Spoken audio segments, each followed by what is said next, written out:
Okay, welcome to a flag salute. Director Jolly, will you lead us in the flag salute?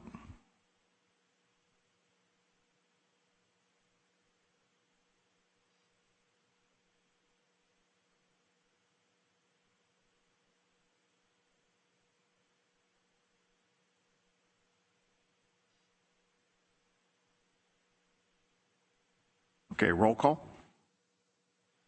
In the roll call, Commissioner Grunsky, Present. Commissioner Midgley, Commissioner Hamilton, Commissioner Roostaller, Here. Commissioner Sengha. Here.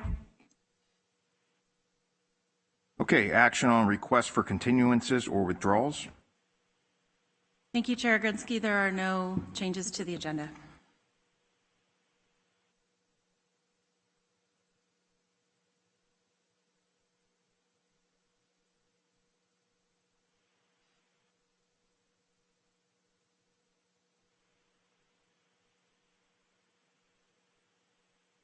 Okay, seeing none, we will move on. On to our first action item, General Plan Text Amendment number PA 2200212 of San Joaquin County. Have a report from staff. Yes, thank you. We have Megan Aguirre, who's a senior planner, to present this evening.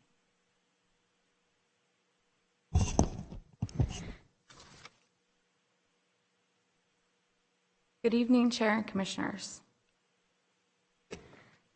The project before you this evening is a general plan text amendment to add locational criteria and policies to the Agriculture Industrial General Plan designation, also called AI, which would provide more flexibility to where the designation may be applied while also protecting agriculture and the Delta.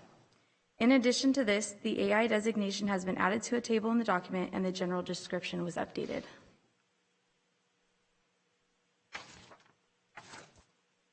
In January of last year, the Board of Supervisors approved text amendments to the General Plan and Development title to add the Agriculture Industrial General Plan designation and corresponding zoning, along with some general locational criteria and development requirements for truck parking and sales.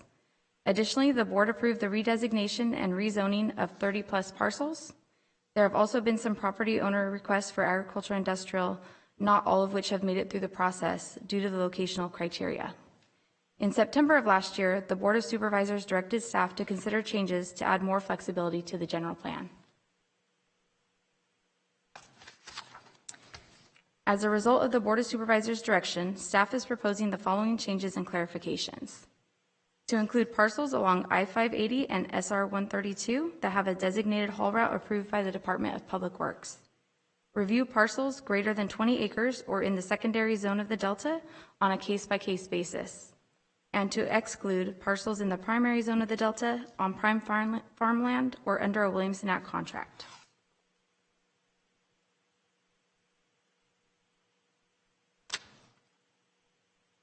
Staff met separately with the Delta Protection Commission, Delta Stewardship Council, and the San Joaquin Farm Bureau Federation regarding the proposed text amendments and any questions or concerns.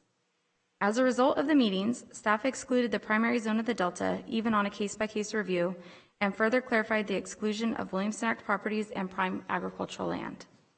The Farm Bureau also raised a concern about allowing properties along I-580 and SR-132 with the designated haul route, but no specific distance limitation. The Farm Bureau's concern was that properties located miles away from I-580 or SR-132 in more rural areas could become AI, and requested that the county add a limitation of half mile from I-580 or 132.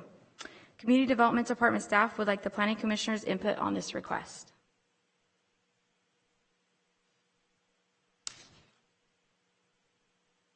This map depicts all excluded areas in pink, such as prime farmland, Williamson Act contracted land, and the primary zone of the Delta. Areas in white may potentially apply for discretionary review to request AI designation and zoning. Applications would also need to include an underlying project for one of the limited uses allowed in the AI zone. Of the 30,000 parcels in the county, only 416 are currently eligible for consideration. With the proposed text amendment, this number increases, but is undefined because it is unknown exactly how many parcels could obtain a designated haul route to I-580 or SR-132.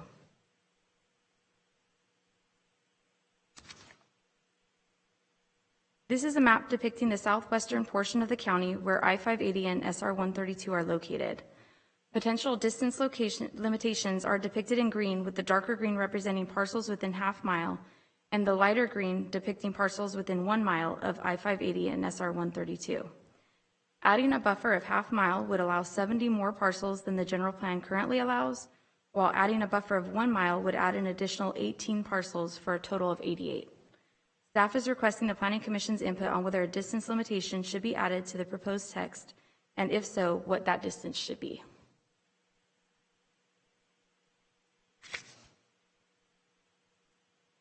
In order to approve a general plan text amendment, the Board of Supervisors must find that the internal consistency of the general plan is maintained in adoption of the amendment. Since the proposed changes are for clarification to an existing land use designation and still address the general plan's policies related to the protection of agricultural land and the Delta, staff recommends that this finding can be made.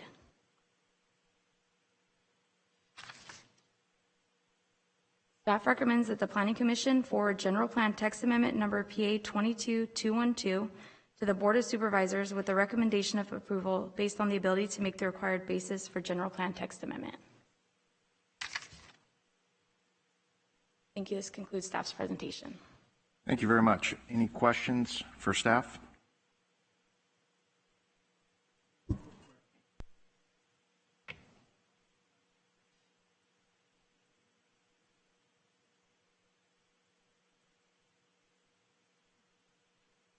So through the chair, we don't have certain things that we have to look at, but we would consider whatever an applicant brought to us. So some of the things that we would consider would be like soil classification. The San Joaquin County has a soil study that talks about whether that classification is viable for farming, and it gives different criteria and categories, and it has like a number that identifies the viability of it. Thank you. I had a question. So we're talking about 580 and 132. What about on I-5? Through the chair, we actually have criteria to allow some properties along I-5 related to interchanges. We weren't asked specifically to look at adding any more properties in those areas, but we do already allow some. But the range of half a mile still stays at half a mile on I-5 because it runs all the way from Tracy into Lathrop? So the criteria for I-5, let me pull it up, but what I'm going to say is that one is not along the entire route. It's on the interchanges. Okay.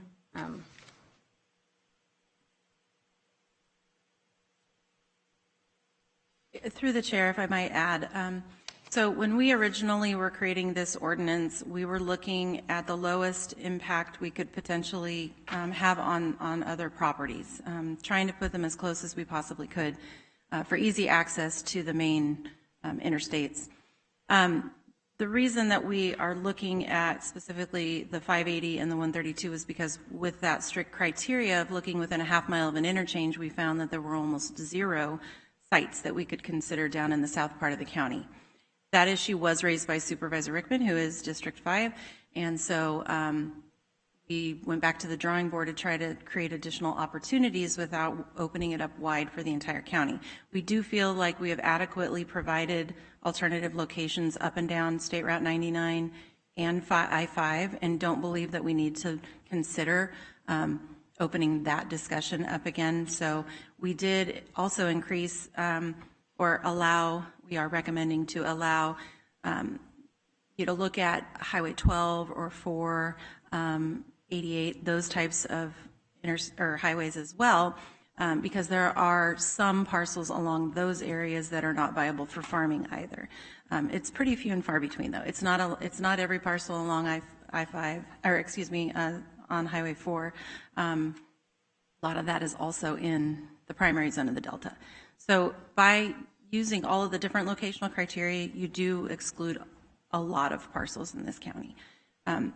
It's that 132 and 580 area that's the most challenging to create policy on due to the lack of interchanges down there. Makes sense. Thank you. Okay, anything else from the commission? Okay. Hey, council, been a long day for me, so I'm having a hard time remembering. It's been a while since I'm up here. We open this up for public comments now, or Since the action item? Okay. I see Mr. Harum coming on down. Could have just looked at him and then he would have answered my question.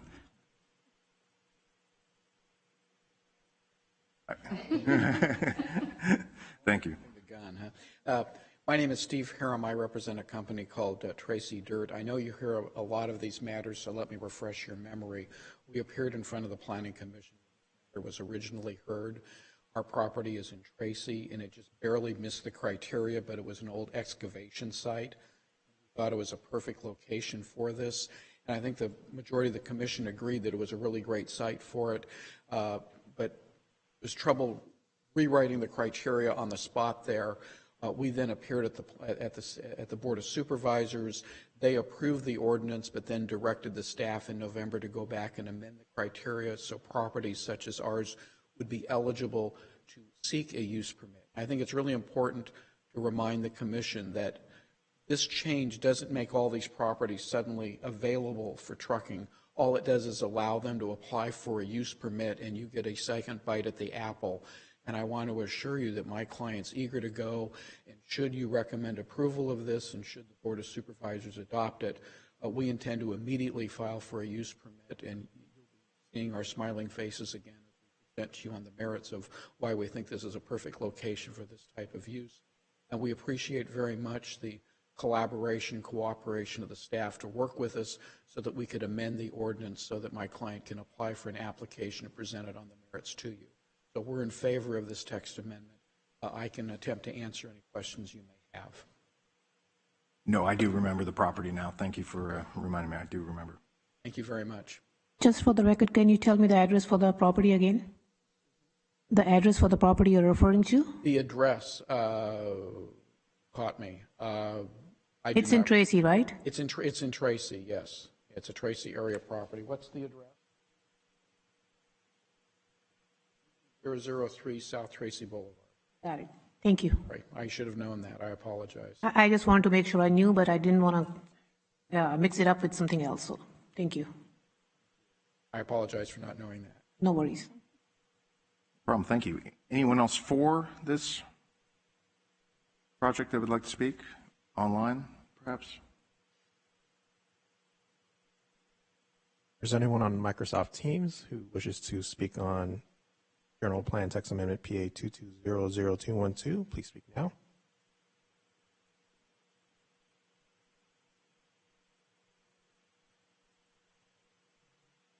Not seeing any participation. Okay, anyone that would like to speak against this text amendment? No one in the audience? Anyone online? Do you have anyone on Microsoft Teams who wants to speak in opposition?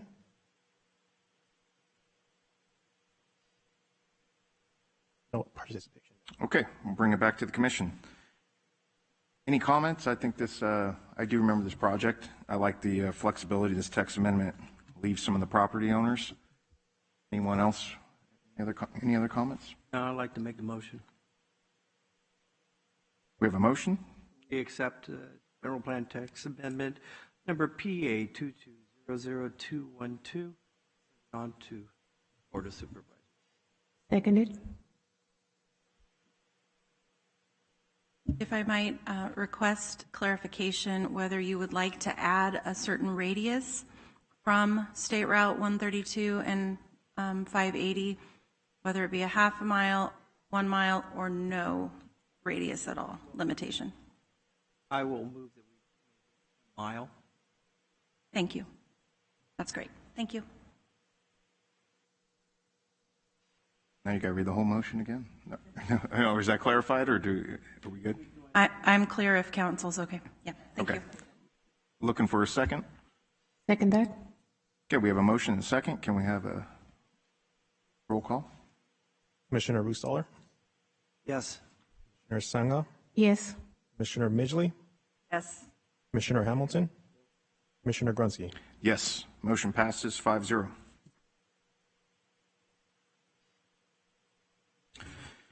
Okay, moving on to action item number 2, the appeal to the Planning Commission number PA 20000214 of Camps Property Management. Thank you, Chair.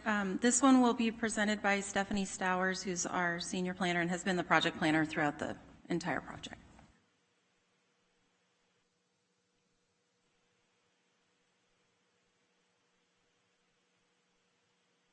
Good evening, Chairman and Commissioners. This project is an appeal of the Community Development Department's approval of site approval number PA 20-00214, which is for a 125-foot tall wireless communication tower. This application was reviewed by your commission previously in April of 2022. The subject parcel is located at the southeast corner of Murphy Road and Colony Road, north of Ripon.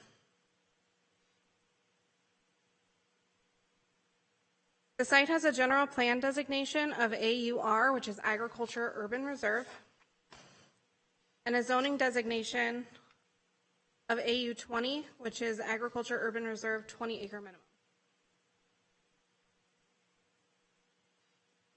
The project site is currently planted in orchard and is primarily surrounded by agricultural parcels with scattered residences. However, the parcel is located in the sphere of influence of the city of Ripon and is located approximately 1,225 feet northeast of existing developed residential parcels within the city. So these areas that are residentially developed are primarily in the city. Additionally, Colony Oak Elementary School is located near the project site. The Colony Oak site is located here, which is basically catty corner to the project parcel.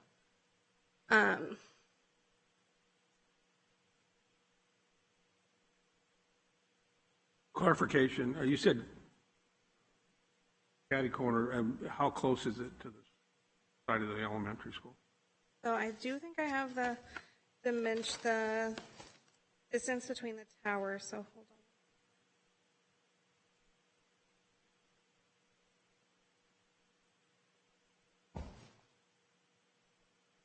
The tower location is approximately 1,800 feet southeast of the school site.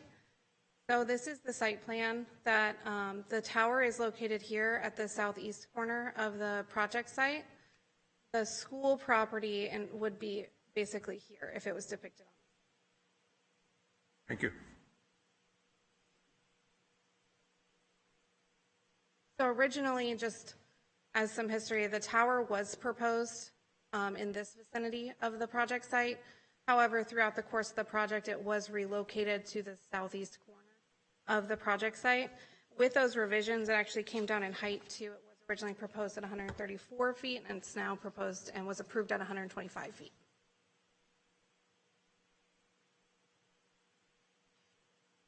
So just a little bit of history, since there is quite a bit on this project. The Community Development Department originally denied this application in October of 2021. We were unable to make the findings required to approve a site approval. That denial was appealed to your commission in April of last year, and you guys upheld the denial. The commission's determination was then appealed again all the way to the Board of Supervisors. At the Board of Supervisors meeting on July 26, 2022, the appeal was tabled based on discussions between County Council and the applicant's attorney relating to the requirements contained in the Telecommunications Act of 1996, as well as various other court cases associated with the Telecommunications Act. The Telecommunications Act of 1996 and the associated cases state that the county shall not deny any application for a wireless communication facility like the cell tower proposed if the applicant has shown that there is a significant gap in coverage and that the location is the least intrusive means to close the gap, unless the county can show the existence of a potentially available and technologically feasible alternative to the location proposed. The applicant has provided maps to depict the significant coverage gap in the community surrounding the proposed tower, and no alternative site or technology has been found to cover the gap. As a result, council determined the application cannot be denied. This is a coverage map submitted by the applicant. The tower is proposed in this vicinity, so this is the blue area depicts the areas where there is reliable outdoor coverage only and not reliable coverage.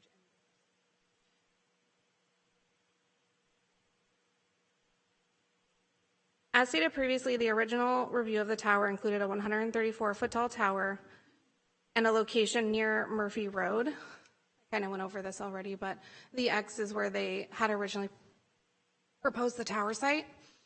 And through the review and what we actually ended up approving is a tower at this location that is 125 feet tall. The Community Development Department approved the proposed tower on October 20th, 2022, and this approval was appealed by two parties on October 31st.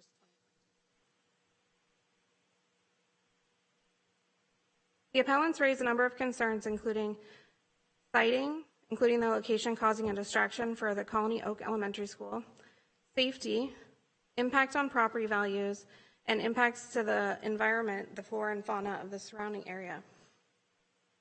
As discussed previously, the Telecommunications Act of 1996 and the associated court cases limit the discretion of San Joaquin County.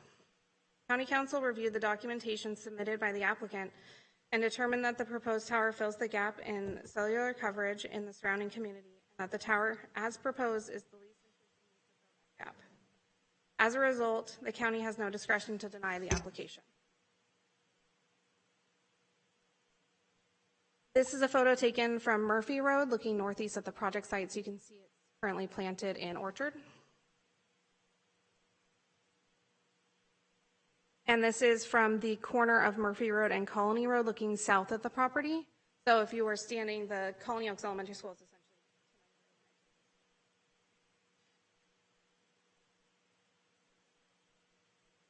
It is recommended that the Planning Commission deny the appeal and uphold the Community Development Department's approval of site approval number PA 20-00214 based on the Telecommunications Act of 1996 and the associated court cases that state that the county shall not deny an application for wireless communication facility that has shown that there is a significant gap in coverage and that the location is the least intrusive means to close that gap.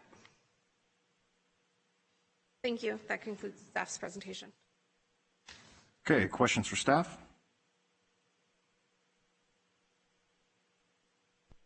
There was just a small typo, not a big deal. So we're talking about the least intrusive, not a least intrusive? I apologize. Thank you for catching that. No worries. Thank you. Okay, no questions from up here. We'll open up to the applicant or their representation.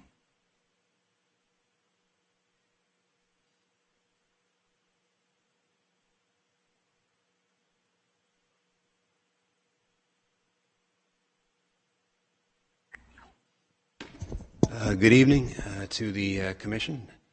My name is Kevin Gallagher. I am here with Complete Wireless Consulting on behalf of New Singular Wireless PCS LLC, which does business as AT&T Mobility. Would it be possible for me to reserve any extra time for rebuttal, just in case there are any additional points from the appellants I need to address? Yeah. Would be acceptable? All righty. Okay. Could we, thank you.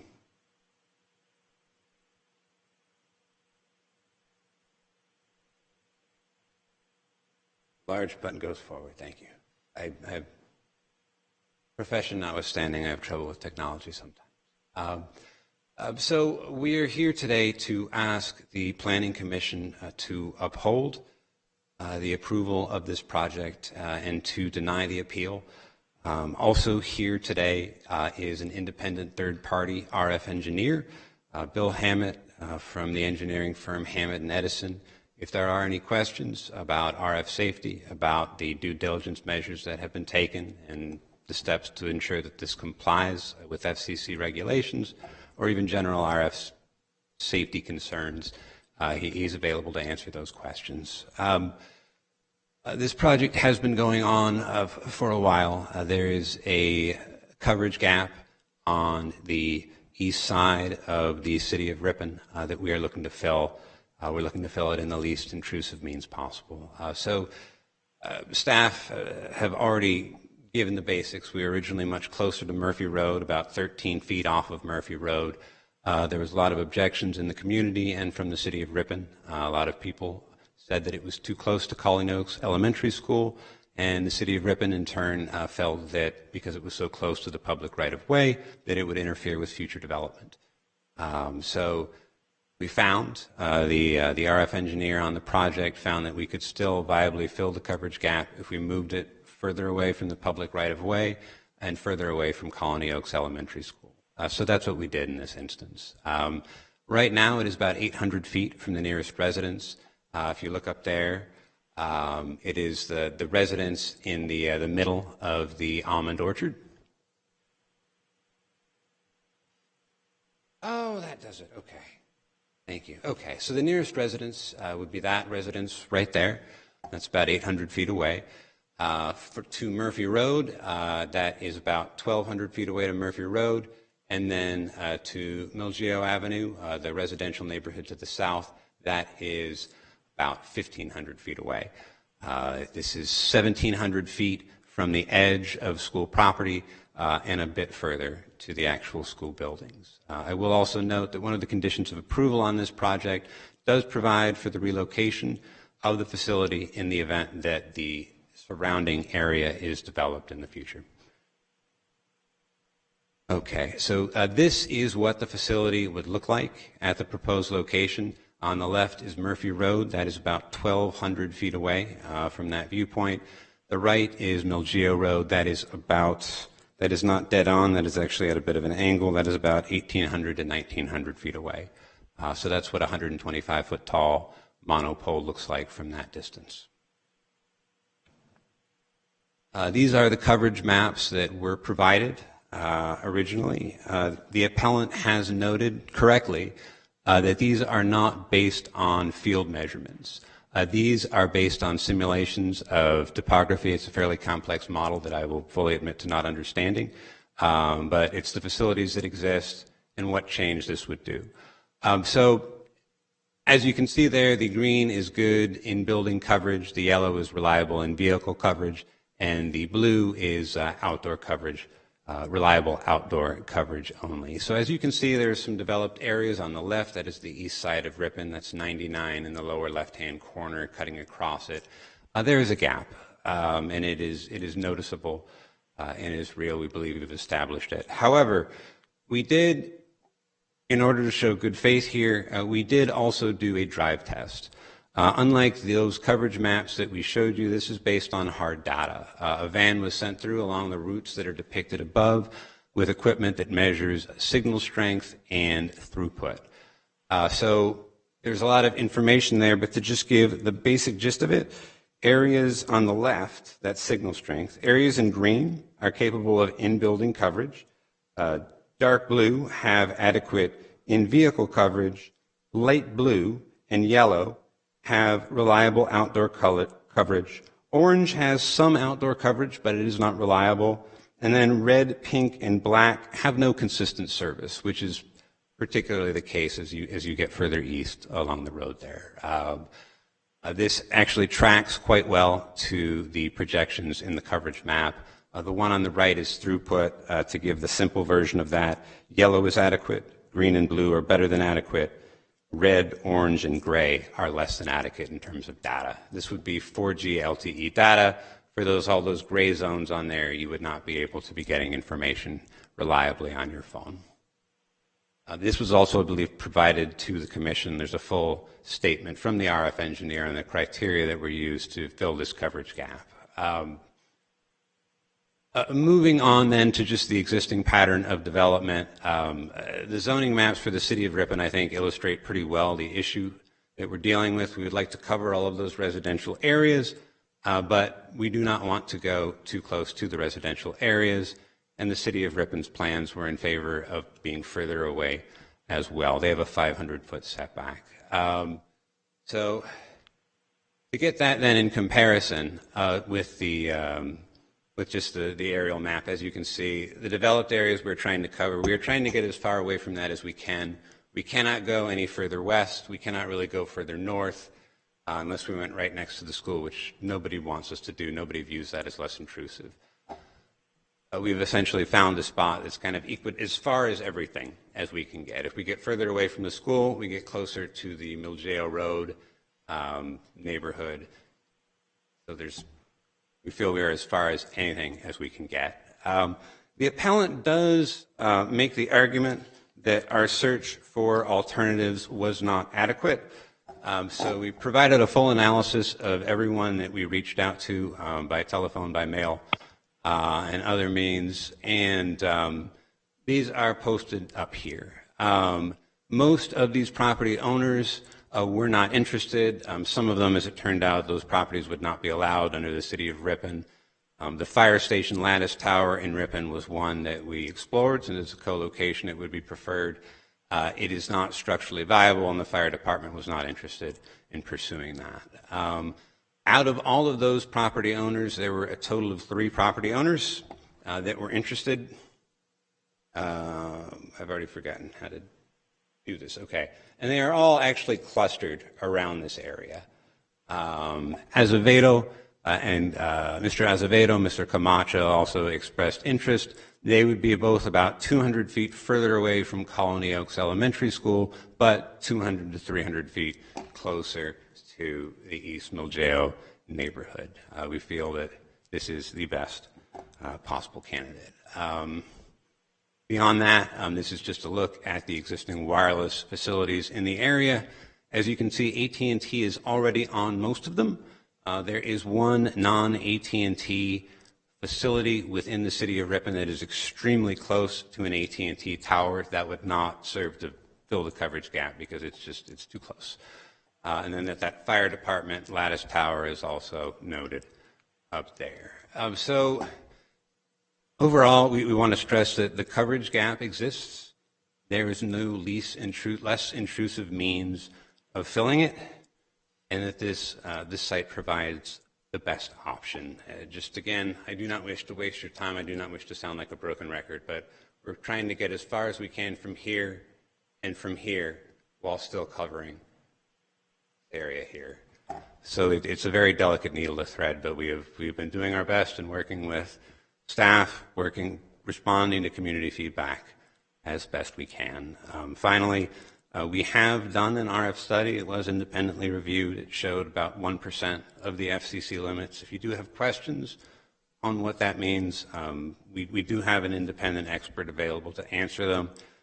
There are a lot of other points that are made in the appellate's brief, but most of them really do just come down to proxies for concerns that we are not following the proper health things, which we've shown that we have done so. It's controlled by the FCC. We fit their standards, and we want to be as transparent as we can.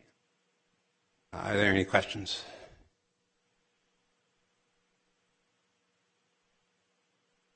Looks like none at the moment. All righty. Thank you very much. Thank you. Anyone else in favor that would like to speak here in the audience? Okay, anyone online? If there's anyone online who wishes to speak, please speak now. Or if you're in favor of this project. I see none. Okay, seeing none, is anyone here that would like to speak against the project? Come on up.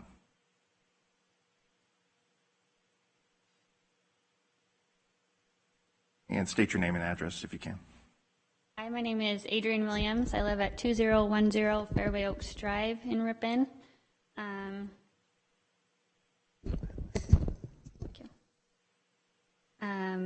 Obviously oppose the cell phone tower. I have 2 children that go to Colony Oak, and I also live about 1,500 feet, as was stated, from the cell phone tower in a neighborhood. For this reason, with the help of a neighbor, we appealed. I appreciate the county initially denying the tower, and I know that this is coming down to whether or not the Telecommunications Act is going to allow you to deny it again. I know that AT&T needed to prove that there's significant gap in cellular coverage and that the proposed location is the least intrusive to close that gap. Although I don't think AT&T has met its burden in finding a better location, I'm not going to pretend like that's my area of expertise. But what I can speak on is whether or not I know there's a gap in coverage or not. I've been a customer of AT&T for 15 years. In the last 8 years, I have lived in my house in that neighborhood that I mentioned previously. I can tell you that I do not have drop calls ever, inside, outside, nowhere. And you'll see in our appeal, I added a video. We did drive around, no drops in coverage. In fact, full bars for the majority of the time. Even AT&T's own map of coverage shows that I will have 4G LTE coverage all around that questioned area. As you have read in our appeal, the FCC does not recommend propagation maps to be accepted. They can be easily manipulated, and the accuracy at best is 64%. In this appeal, we included the 2 videos that was 15 minutes long, along Milgeo Avenue, Murphy Road, and North Pass River Road. As stated in our appeal, and here today, there is no gap in coverage. If people can make a call, the telecom has no right to build out their network, and the city or county is not preempted under the Telecommunications Act. AT&T makes a lot of self-serving statements, but on this basis, AT&T's permit to install the cell tower should be denied. I ask you, who is this serving? What defines a need anyway? Besides AT&T, a billion-dollar company, is anybody asking for better cell phone service? We have received, as you know, you've received over 250 letters opposing the tower. This tower is not needed. Is AT&T trying to provide for the future? It's not our burden to hold. The city of Ripon has said that if it becomes a neighbor annexed, AT&T will take it down. Why are we even toying of this idea? We don't want it. It's an absolute nuisance. It's a blight. It decreases our home values, and will only become a burden to those around us, around it. I'd also like to kind of counter what the gentleman said about the fire department. They said that they had 13 proposed sites. 10 of them weren't viable. I personally find it a little dishonest that the example of the fire department said no because they already have a cell phone tower on the fire department. So I don't think that's a viable option. I don't think they did their due diligence. I don't think that they proved their burden, that it's their job to prove if it's needed or not. I disagree, and I please ask you guys to deny their cell phone tower and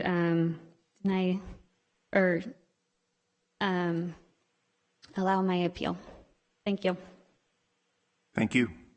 Anyone else in the audience would like to speak against the project?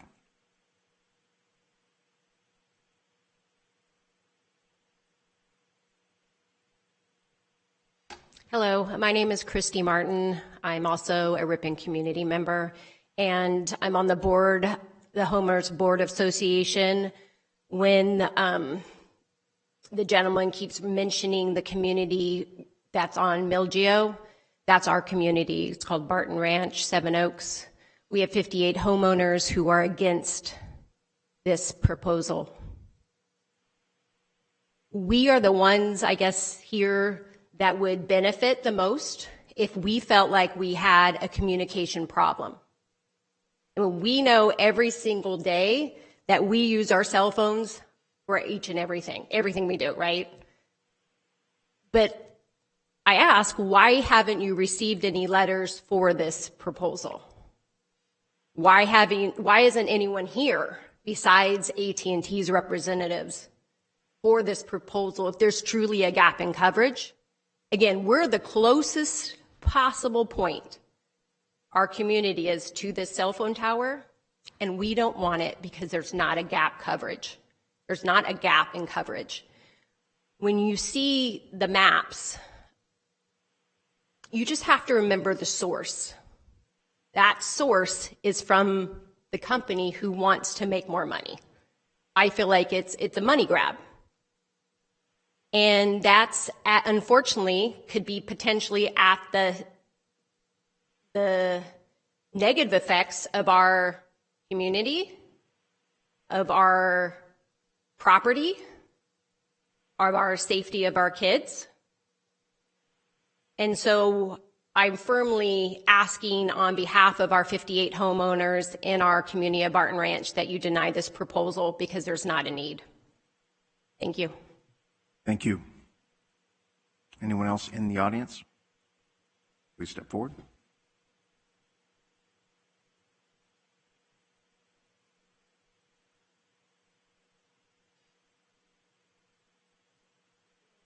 My name is Alina Dillard, and I have a child who goes to the Colony Oak. We are members of a Ripon community. We love that community, and I am here to speak for the kids who are not here, cannot speak for themselves. I assume representatives of the wireless community company do not have their kids in these local schools and do not reside in our community. Like the previous parents and residents of Ripon have mentioned, we do not have the need for the communications, we do not have problems, we do not have a gap. In terms of FCC regulations that were brought up as an argument, the chief government regulator of the Federal Communications Commission relied on an exposure standards from 1996 when Motorola Star flip phone was the cutting edge technology. I would like to ask anybody uses this outdated technology at this time? I don't think so. And as far as the newest generation of cell phone technology known as a 5G remains largely untested. So we are talking about safety and the health of our community and our kids and our generation. Why the money trumps the public health? Because, like we said, we do not have the need and we have high concerns for our health. FCC failed to respond to the evidence showing the effects that have nothing to do with the heat and also called for to consider other factors that may be involved in causing harm, including the long-term exposure and persuasion and modulation of wireless radio frequency signals. The 1,800-mile argument is not enough. The cell towers can transmit up to 25 miles. That's the low limit. What 1,800, how much harm can they cause? The World Health Organization, from press release number 208 from 2011, has stated the WHO International Agency for Research on Cancer has classified radiofrequency electromagnetic fields as possibly carcinogenic to humans based on an increased risk of glioma, that's the brain cancer, which is associated with a wireless phone use, which radio frequency of cell towers magnified by the cell use thousands of times more. There are no long-term study effects on the health issues.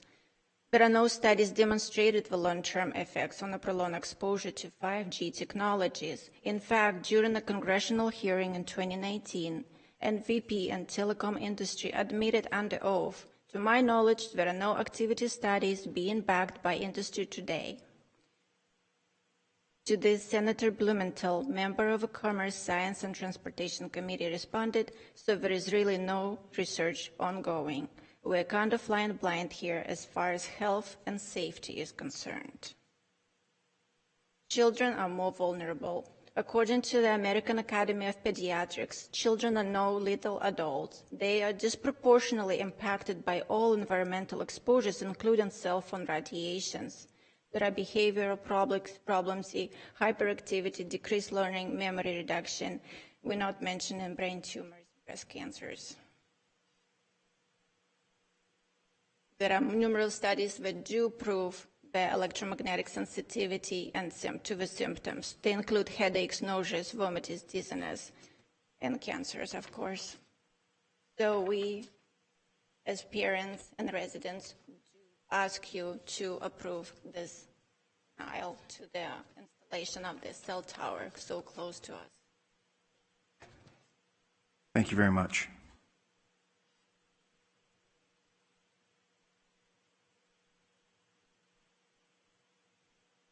Good evening, everybody. Could you pull up the map again of the Name and address if you could. Clint Williams, 2010 Fairway Oaks Drive, just right there on the just south of the proposed cell phone tower. So there is no gap in coverage. We drove around. We've lived in this neighborhood for 7 years. We've lived in Ripon for 8 years. I mean, how many cell phone companies are there now? 2, AT&T and Verizon. 250 people complained about this proposed tower. I mean, tons of their customers, let's just say it's 50-50. They don't want the tower. Nobody wants the tower. The FCC is said not to trust these propagation maps because they're unreliable. They can be easily manipulated. I went on AT&T's website and looked at their coverage map. It's saying it's all 4G through the whole area. There's no gap in coverage. We had 45 teachers sign a complaint that work at that school, and they don't want the tower there. Who is the tower for? All there are is almond trees out there. The city said that they don't want, if the city limits change and go out there, they've already said that they're going to make them get rid of the cell phone tower. You know how hard it is to get rid of one of these towers once it's approved? It took years to get rid of a cell phone tower in Ripon. The cancer rate for the kids in that school was through the roof. And they had experts come in and they said, "Oh no, we've done readings, we've done everything." It took forever to get rid of that tower. So if nobody wants the tower and the coverage is already good, and it's in the middle of an almond tree, and it's affecting our property values, every one of those homes in that neighborhood is paying $1,000 a month plus in property taxes. Okay?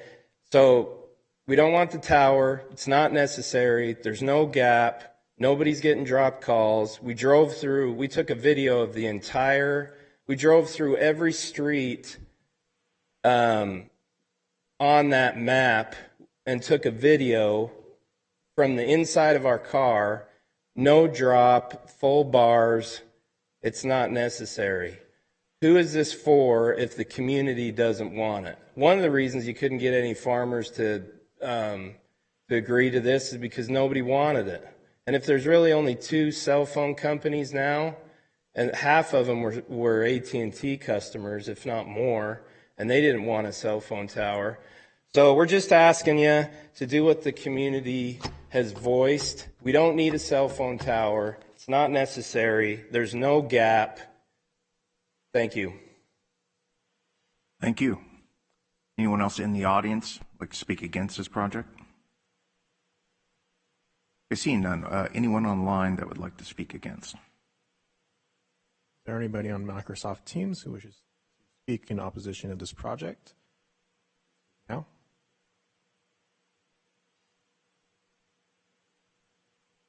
I'm seeing none, but we did receive 2 emails that I'll read into the record. The first is from Larry Fredericks. Whom it may concern, as a neighbor and farmer, I do not want the cell tower on Murphy Road to be approved.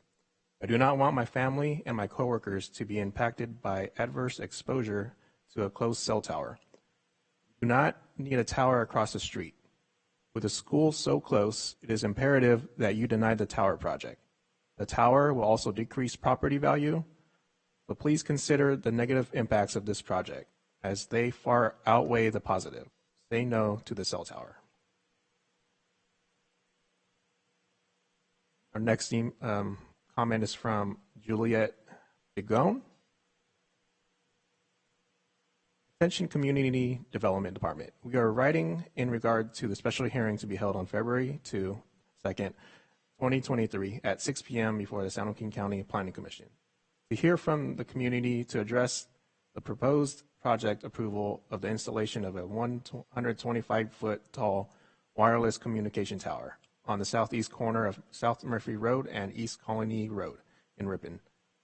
As a resident of the above-mentioned community, we have two concerns in relation to this project. The first is one of aesthetics. We, my husband and I, feel such a tower will take away from the bucolic appeal of the scenic landscape that currently exists in our community. Second and foremost is one of the potential long-term health effects as a result of proximity to electromagnetic frequencies emitted from wireless communication towers.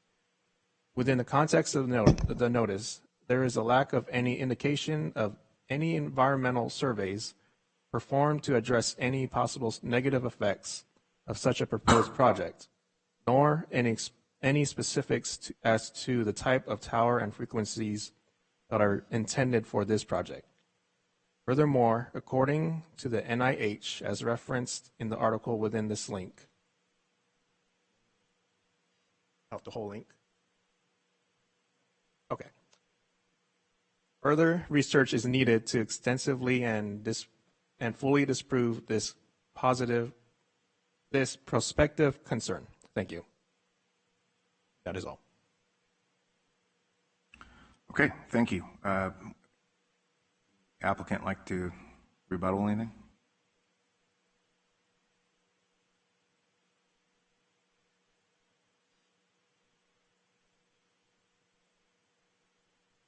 I would just like to make just a few brief comments, and then I would like to request just that we have our third-party expert, Bill Hammett, just speak briefly on RF safety. It does seem to be a major concern, and we want to be transparent to the community, to the commission, that the facility is safe, that we've done our due diligence. On a much smaller point, in terms of the tools that are used for that drive test,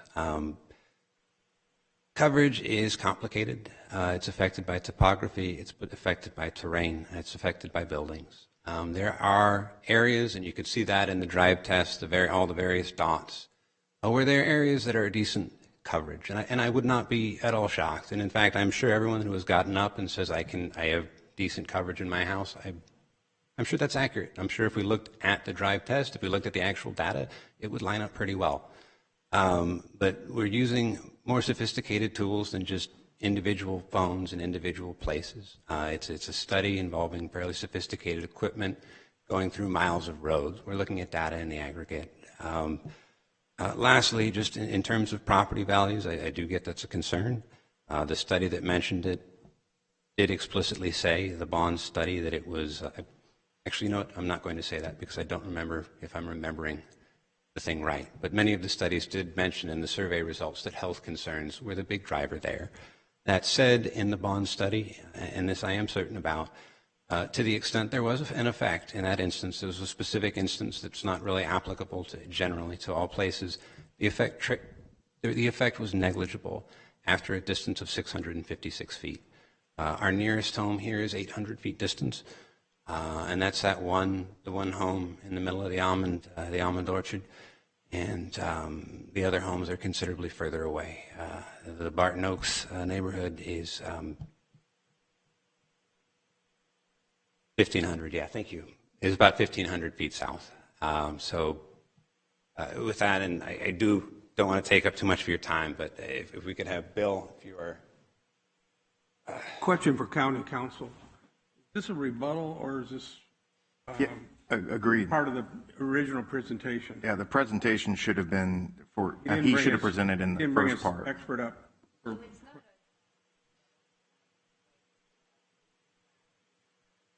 Position raised. So, for example, here, my understanding is that the RF health concerns, it was not clear to the gentleman that the RF health concerns were the driving factor of the opposition. Once he listened to the opposition and understood those to be the driving factor, he is now rebutting with his RF expert. That's my understanding, and that's certainly from a procedural standpoint acceptable. Thank you.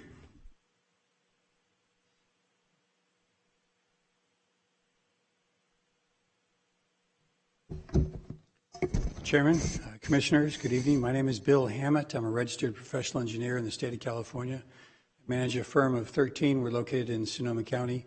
A regular part of our professional practice is the calculation and the measurement of radio frequency exposure conditions. As engineers, we deal just in facts. That allows us to work across the issue. Our clients are wireless carriers. Our clients are cities and counties. Our clients are landlords, including the Ripon Unified School District, as it happens. You had heard from the presentation by staff that there's several areas that preempt the county from having jurisdiction over the approval of a cell facility. I don't know about those issues. I do know that the 1996 Telecommunications Act preempted local jurisdictions from applying any tighter standard than what the FCC directed, what Congress directed the FCC to adopt. What that means is that there's a threshold condition. If it meets the FCC standard, that issue you're preempted from using that as a rationale for denying it. If you'd like, I'm sure County Council will confirm that, and if you'd like, I've got the text of the act I could read. What I wanted to do was confirm that the calculations show that the exposure levels are going to be less than 1% at all these locations being talked about, the homes, the school. That's 100 times below the standard, and that standard is the threshold condition, so it's meeting that by more than 100 times. Our measurements, we know the calculations to be conservative. That's intentional. Anytime I take measurements someplace, I want to not find, oh, gee, what is this? It's always conservative at the calculation stage, so when we do measurements, we know it's always going to comply if indeed, and over 37 years, that's always been the case. If we predict that it's going to comply, in fact, it does when we show up and take measurements afterwards. I'm happy to address any aspect of this. I don't want to take too much of your time, but those are important points I wanted to make. Yeah, I just have a quick question. When I'm out in the country at a property, I'm not going to tell you guys where that's at because next thing you know, you're trying to put a cell tower there. But I got Starlink, and I just make Wi-Fi calls with it. How is that not to prove another alternative is available, technically feasible, and less intrusive than the proposed facility? So it seems like there is a technology coming available that, or I'm seeing County Council either waving me off or No, I apologize that the communication with the director that was unrelated to what you were saying. Whenever I speak legalese, I look at you, and then if you're looking somewhere else, I get really concerned. No, but so is that not something that qualifies for that? I guess that's a question for you. Could you say that again? There was another thread going on another aspect. Oh, gotcha. So if you do have an option, so any one of these people can get Starlink in their community and turn on their Wi-Fi and make Wi-Fi calls, and it comes through crystal clear. If they want that option, they can do that option.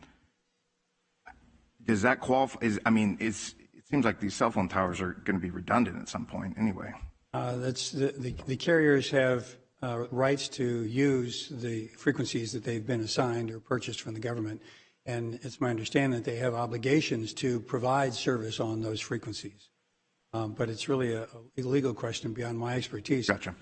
What qualifies as an alternative? Okay. As I would say, that would be an alternate technology to wireless technology, which, and I will invite the County Council if I'm wrong to cut me off here, but I believe under the FCC rules, a local jurisdiction cannot require a carrier to choose which technology is going to be used, and then cannot discriminate between carriers, i.e. between Starlink or AT&T, or between AT&T and Verizon, or between something else that doesn't exist yet and AT&T. That's my understanding.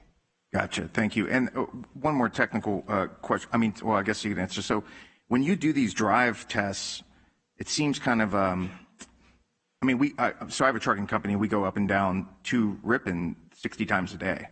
and we obviously talk on the phone quite a bit, and we just have never had any issues. And so it seems, when you're doing these drive tests, are you going at a certain time where maybe the signal's not pumping? Is there a lot of variance? I mean, I'm just talking from real world. So if you're talking 60 trips, that's 120 calls a day. I mean, is it, it seems like they're saying there's not complaints. I mean, I live it, there's not complaints. When does that matter? Or is it just your guys' drive test? Or I assume it's a third party, not you guys, right? I mean, it's a third party that does the drive test? No, it's AT&T engineers that do the drive test. It's the network engineers that design it. It's one of the tools that they use. There's a lot of proprietary internal data that I don't have access to. But one of the tools they do is looking at drop calls, the quality of the coverage. Another tool they will do is just send guys out with technology that's a little more precise than the phone. Because your phones, the bars are an estimate. It's an approximate estimate that your phone is making as to how much connection it is. That's why sometimes you'll still have bars, but your phone will drop, your call will drop before the bars go away. So as a tool goes, it's imperfect. Does that answer your question? Yeah. Okay, I think we're done. I think we'll bring it back. Or does anyone have any questions? I had a question, if you can please stay, so you don't have to go back and forth. I represent District 5, so I had a couple of questions, maybe repetitive, it might sound like, but I need some clarification on behalf of the community.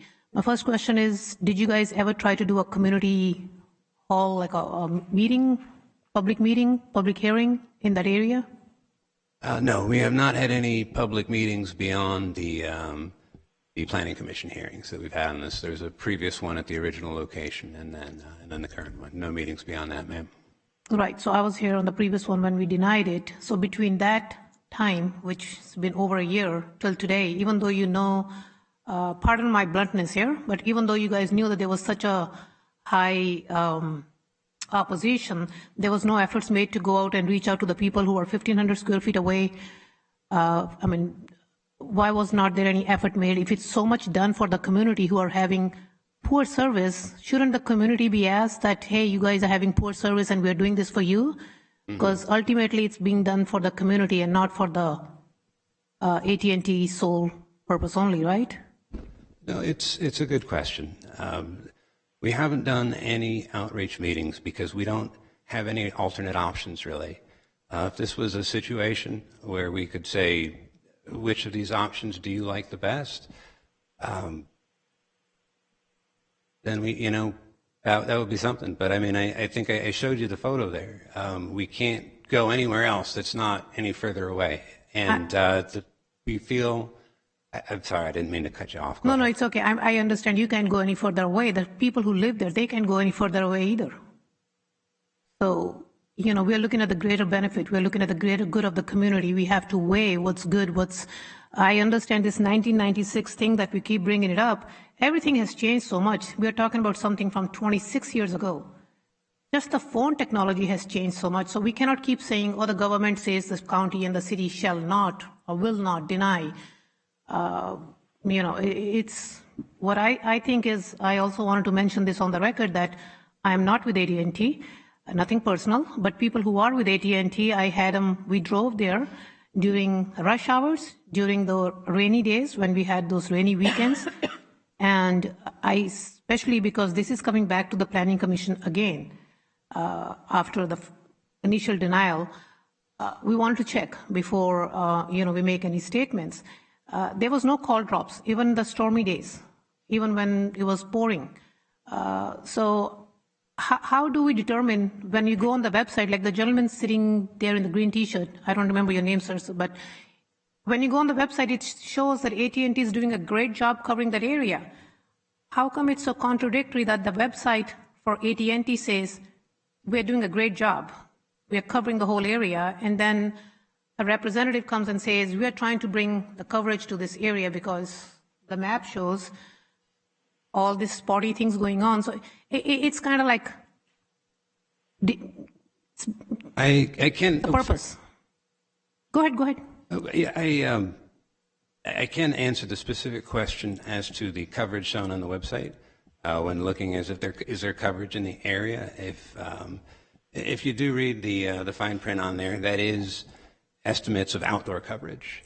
So areas where you can make a phone call outside. So even areas on the drive test maps that we showed as being less reliable outdoor coverage, to my knowledge, that would be count as part of the estimate of outdoor coverage. That doesn't help people who are driving. It doesn't provide service in homes. So that's why we're trying to improve the network beyond that with additional sites. And I will say there have been a lot of people who have spoken in opposition to the project, but there are hundreds of houses in the area.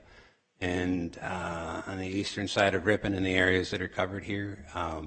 And I do go to a lot of planning commission hearings all over California, and I will say I have almost never seen anyone anywhere, even in places where you couldn't make a call in the building, take time out of their day to go to a hearing and say that I do wish my phone coverage was a bit better. But it's people who have opposition, and I don't mean to belittle opposition. That's often the case with the projects before the commission. It's people who are opposed that are the ones that really come out, and people who think, well, that sounds okay. Okay, so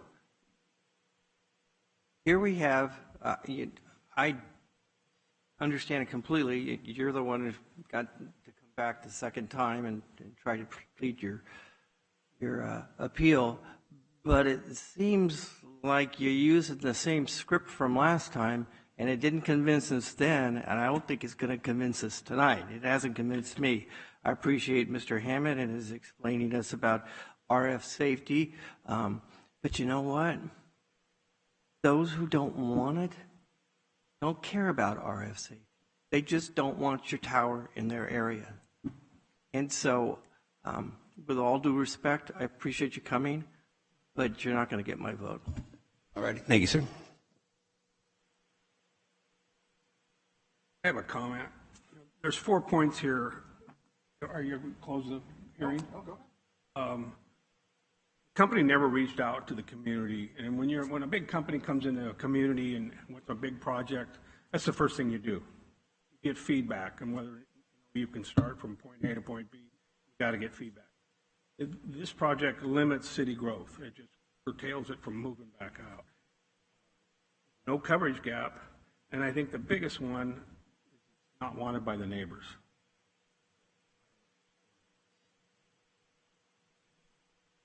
Okay, just so we are official, we're bringing it back to the commission at this point. So comments from any commissioners? I'll just go ahead and repeat myself, which I don't like to do, but since it is an important thing, I really, really think anytime, any company, let alone somebody who's, like the lady said, it's a billion-dollar company or whether it's a small business, when you go into somebody's neighborhood, the right thing to do is reach out to the neighbors because you're doing it for the community, so you need to reach out to the community. That's one big thing. Other than that, we don't see anybody here supporting the system or supporting this project or saying anything that can make us change our mind. Respectfully, again, my vote for this will be a denial to the agenda item. Yeah, it's a heck of a process for a business. You do your own test and say, yeah, you need this. You know, it's like, wouldn't everyone want that type of business? It's like, yeah, I just checked. You need more trucking. So, the whole thing is obviously there's not a lot of community support. We knew that from last time. They're very vocal, and I think they do a good job representing their community. And that's it. That's from me. Anyone else up here would like anything to say? I think because of the Telecommunications Act of 1996, and also we're not to question science or the engineering with the FCC, with their standards. I would. County Council, I believe you have some comments. I do. Before we move to making a motion, now that we have heard from the parties and the stakeholders as well as the Planning Commission, I do want to indicate first, I think there was a question of whether that was a proper statement of the Telecommunications Act. Those statements were accurate as to the Telecommunications Act. there is an interesting aspect here in terms of alternative technology with the Starlink raised. Again, I think the gentleman's comments in response to that were accurate. This really does come down to preemption of local governments, including the county, by the Federal Telecommunications Act. So that is the 1996 Telecommunications Act. So while it is an old act, citing it is not an outdated reference. I think that did come up. So essentially, I want to be clear, once there was a denial of the Planning Commission, according to the case law that interprets the Federal Telecommunications Act, the burden then shifts back to the local government to look at, and this has been mentioned throughout the evening, but essentially the burden shifts to the county to show the existence of a potentially available and technologically feasible alternative to the proposed location. So there's a gap shown. Once the burden shifts back to us, I did work diligently with AT&T directly, not the local, but in fact AT&T, the company, to determine whether the gap coverage that was provided to staff and was overlaid with local maps, and we did determine it was consistent, whether that was performed pursuant to standard kind of FCC regulation, whether that was industry standard data and process and methodology, and I was assured that that was accurate. We found no evidence or reason to believe that the gap coverage data that was provided to us was not industry standard and compliant with the FCC and representative of the FCC requirements. The gap is not, in addition to what was stated from the podium, from a legal standpoint, the gap is not about the quality of calls or whether an individual can make or take a call or maintain a call. As described by AT&T, as I looked through the cases, it's clear that if there's a gap under the FCC kind of standard methodology, and that gap can be for an array of services. In this case, AT&T's gap is both regular standard service, specifically the gap showing in-building, out-building, all those variables, but also AT&T does have a commitment to supporting the public safety network partnership called FirstNet. Part of their coverage gap is not only looking at taking and making calls. Again, I am not disputing anybody who's stood up tonight, and I respect that they've come and participated, and I appreciate that. But from a legal standpoint, that gap coverage does include first responders, that level of service, and that level of reliability. There has been a demonstrated gap, and we have no evidence or reason to believe that that is not an accurate gap. Again, once there's a gap, then the legal nerdy stuff comes in, and if we opt to deny it or look at denying it, the burden shifts back to us. Okay. To find that alternative. So hold on one second, if I can finish. So that analysis is provided to you. I wanted you to be clear that what we did do is determine, we did look at that gap, and then as we look back, we looked at alternative sites, and that is where, in fact, we identified that there are no alternative sites that cover the gap. But to the extent it limited Rippon's ability to expand, there is some ability under the Federal Telecommunications Act for local governments to have a little bit of control over towers. That is where the condition of approval came in, where in fact AT&T agreed to the condition that when they move their sphere of influence in order to develop that residentially, they are required to take the tower down. So that is a condition of approval that in fact came out of the legally required analysis that the county had to go through in order to determine whether we are or not preempted on our action here. So that condition came out of that discussion. So I wanted to be clear about the analysis that we did do when it came back to us, and the determination at this point is that in fact we are preempted in terms of a denial.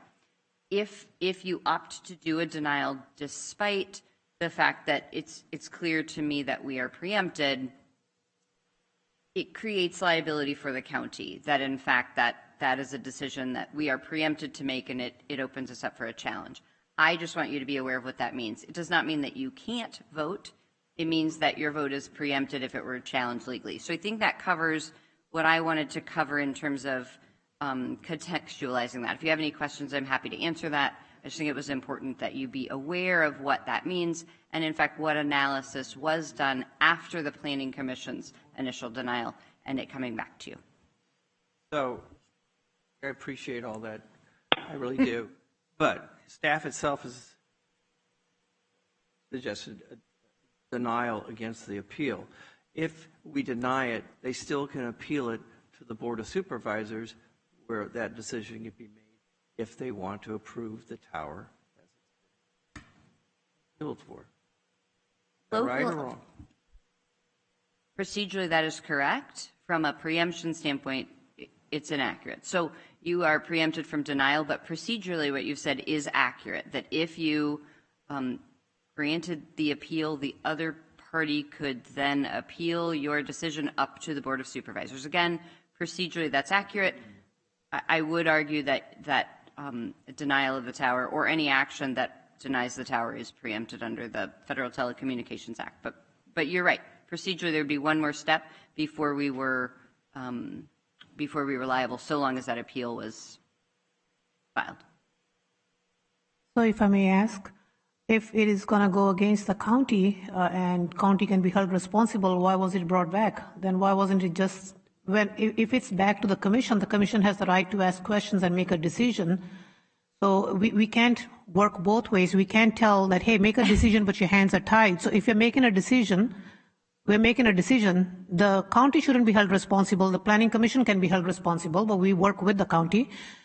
This is where the bureaucratic and the red tape comes in. You're doing a great job explaining everything. But as someone who has driven there and I'll clear it, I don't live in Ripon. Nothing to gain or lose from this. I'm just speaking from a citizen's point of view. Somebody else can come tomorrow and say the same thing like my co-commissioner was saying about a truck stop. I have a lot of people who are coming and I asked the question about I-5, that how come special people are getting, not special people, but some freeways or highways are getting special treatment. So you have to explain to them. I understand AT&T is a big company, but then again, you know, the laws are same for everybody. Everybody's got a right to state their opposition, and we will go with what we decide is the best thing to do. And if the county feels like they are getting on a hot seat, pardon me, so be it. Because, you know, our job is to make sure that we represent ourselves, representing the community, and we are asked for our views, and we are asked, how do we feel? And that's why we sit here on a Thursday afternoon to discuss this, not because I very honestly have nothing against big companies. I love, that's the whole point, you know, you work hard, you become big. But the only problem is when you become so big that you're only thinking about yourself and not thinking about others, that's where the problem comes. Either way, very respectfully again, even though if the county is going to be held responsible for saying no, my decisions doesn't change, and I'll wrap it up at that because I will be denying this from my seat. Thank you. So, County Council, so when the burden comes on you, you guys just go back to the drawing board and start working on it? Is that how it works, or what's the next step? No, the case law that I'm talking about in terms of the burden shifting is that when there's been, in those cases, there was a final denial, and then it shifts back to the county in order to accomplish the goals and the federal mandates under the FCC. So essentially, the court wipes out the county's denial because what they found was the denial was, in fact, in violation of federal law. Cell towers are unique. And I will tell you that as professional as we are up here, the federal preemption on cell towers causes lots of bad words. Not about the cell tower itself, but in fact about this weird perception that there is any local control regarding cell towers, because in fact there is little to no local ability to deny cell towers under the Federal Telecommunications Act. We did feel when we brought forward, so staff initially denied this tower based on its location near Ripon and general plan policies. We were wrong. The Federal Telecommunications Act, federal law, does not allow us to do that unless we have gone through this analysis. And so we are truly preempted. The federal law says locals, you don't get to deny cell towers so long as essentially they meet the FCC requirements and other specific requirements. And if there is a proposal to you locals, that's really where we land on this. That's, you know, the long and short of it. The procedural aspects that it comes to you is a very frustrating sort of, it's part of how the process goes in terms of coming to you. I will say what you are legally allowed to do are the things that are within your scope.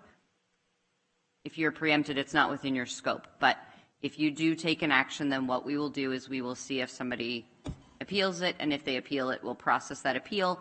And if the final action is compliant with federal law or not, we will take appropriate steps at every step of the process. And that's all, I mean, that's all we can do.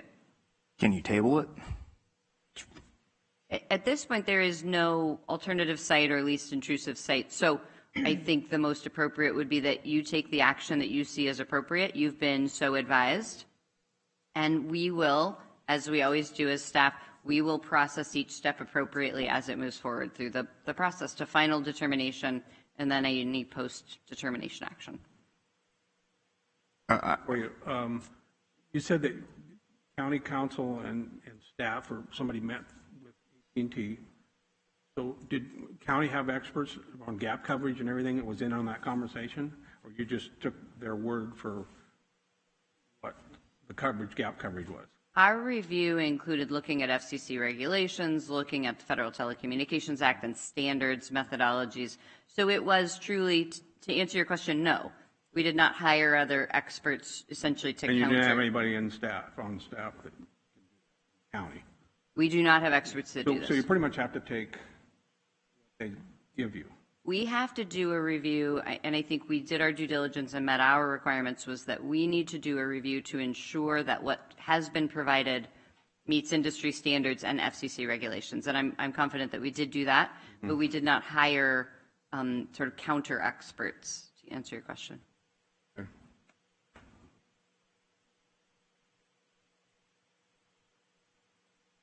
So we can make whatever motion we want to. Absolutely. You have been so advised, and yes, the answer to that is yes.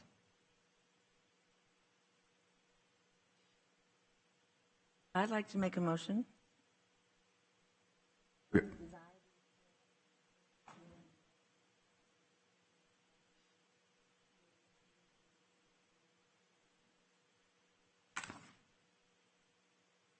have a motion. Do we have a second?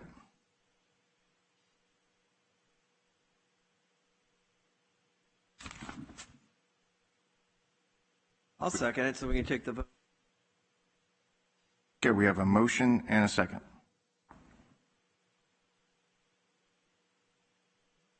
In the vote, Commissioner Senga, No. Commissioner Hamilton, No? Commissioner Midgley, Yes. Commissioner Rustaller, No. Commissioner Grunsky. No. Motion does not pass.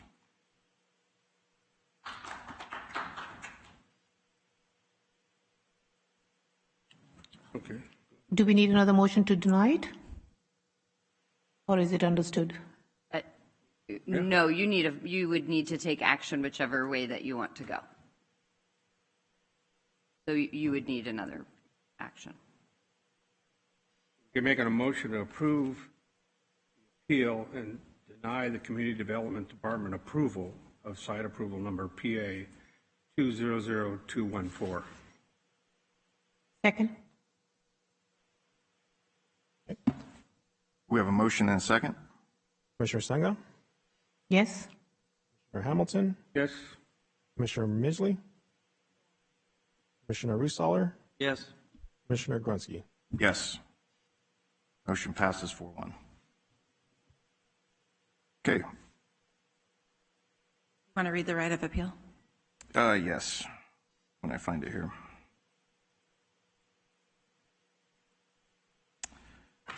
The appeal period for this agenda expires on February 13th, 2023 at 5 p.m., and the appeal fee is $1,000.18. Does that work for you? Yeah, Bill? Yeah, it just sounds like a bigger number than I remember. It sure went up, didn't it? Yeah, inflation. Okay. Moving on to other business. I'll just let you know that the reason it went up is we had not done fee adjustments in 12 years. So that, just so you know, so you guys know. When I raise trucking rates, that's what I say. It's been a really long time since I raised the rates. Pay it. Okay. Director's report? Is that what you're asking for, Chair? Okay. Yeah, we are others business, then planning commissioners' comments, director's report. You do it. Yeah, do director's report. Okay. Really the only update, well, first of all, Happy New Year. We're into February, but I haven't seen any of you, so nice to see you all again. So the Planning Commission's denial from the most recent meeting we did, which I guess was in December, for the AI consideration on Mickey Grove Road and 8 Mile Road was appealed by the applicant. The denial was appealed by the applicant. We're currently working on that to schedule that for the Board of Supervisors, so that will be going forward. Other than that, I actually don't have a whole lot to report. I will turn it over to Deputy Director King, and she's going to go over future meetings. Thank you. We don't have any items scheduled for the February 16th meeting time, so we're good there. When we come again, it'll be March 2nd. We have a general plan, a rezone classification and a site approval to reclassify almost 5 acres from AG 40 to IW. The underlying project is a truck parking project site approval. It's on Thornton and State Route 12. We have a general plan amendment and a zone reclassification to amend some parcels from RL to RR. And we have a use permit to construct a fire station in Mountain House. Then on March 16th, we have a use permit and a development agreement to establish a commercial cannabis cultivation site on South Bird Road, south of West Lovely Road. Planning Commissioners' comments? I have just a quick question for County Council, and then we'll get out of here. So if we were to postpone, would we be, in that situation, if we were postponed, would we be able to get our own third-party drive test or anything in that situation? Would that have stalled the project at all or postponed it in any way, or is it just they steamroll ahead? So it's a really interesting question, and it is one that we considered. And this goes back to the bad words about the Federal Telecommunications Act that I will not admit to, but might have happened. How does a county perform a independent, true gap coverage as opposed to a review of methodology in compliance with the FCC, which you have accurately raised is a different kind of review. It's a different level of review. Where do the funds for that kind of analysis come from? How is it, do we do that kind of independent analysis for every project or only on Federal Telecommunications Act when we're dealing with this kind of preemption issue? It's a very difficult thing, and it's a policy question. And I will say, at this point, there's nothing to be practical, there isn't an account, there isn't a line item in Community Development Department's budget that says, here's where we hire the RF engineering firm in order to do a challenge, right? I can see local governments may, like a city, may hire a firm in order to determine general plan policies or distance requirements. For example, Ripon has within their general plan, the city general plan, a distance for cell towers that they've put into place for varying types of zoning. That may be something a city council could opt to set funds aside for, create the line item to spend on that particular kind of analysis to inform them on their general plan policies. I think we had a lot of difficulty trying to figure out what is the appropriate level of review. Do we hire an expert? Where does that fund come from? It is in all reality, that would be in opposition to a project. It's not really truly It's not clear. I mean, it's sort of a mix of opposition to a project or alternatively to finding an alternative site to whose benefit. Should we go out and knock on every door to say, did AT&T truly engage you in a contract negotiation? Are you truly an alternative site or not? That is so the answer is, did we? No. Could we? Possibly, but it was a very difficult path, and I saw no legal cases. I see no other jurisdictions that have a standard practice to do it. Certainly after this one, we will be exploring that question deeper. But while we're trying to figure that out, are they allowed to build if we did postpone the hearing? I was like, hey, I don't have enough information. There's some things I want to look into this for. Had you tabled the item and no, the appeal would need to be ruled on before they anything with the project moves forward. Okay. So it's held. Procedurally now, there's the ability to appeal the determination.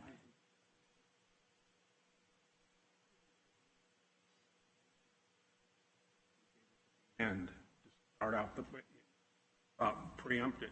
So Well, I think a lot of us feel we just wasted an hour and a half here.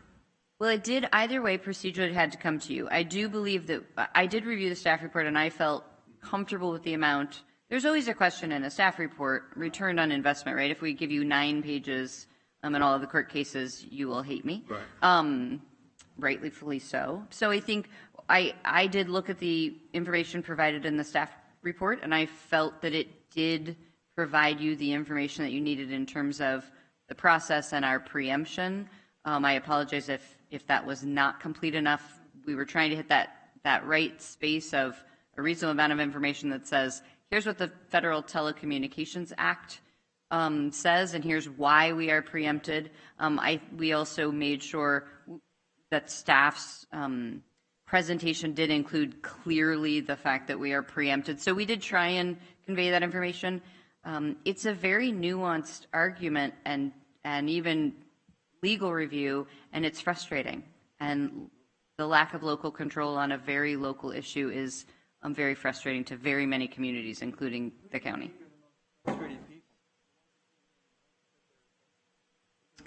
Oh,